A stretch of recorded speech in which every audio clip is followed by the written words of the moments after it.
In this video, I will be showing you how exactly you can cancel NordVPN subscription on an iPhone.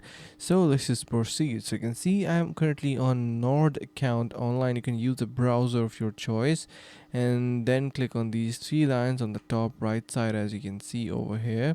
So once you click onto this, you can see we will be coming across this section. So from here, you need to simply head over to this available plans option, and once you have your plan subscribed, you can see it is saying get complete. Currently I am not subscribed to NordVPN, but once you have this subscribed, here you will get an option of cancel subscription.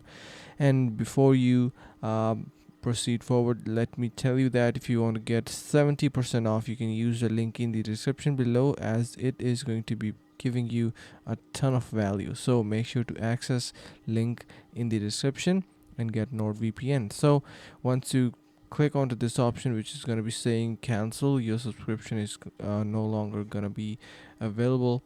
And yeah, so make sure to keep in mind that this process is cannot be undone once it is started, so keep that in mind. I hope this helps. Thank you so much for watching and stay tuned for more. See you in the next video.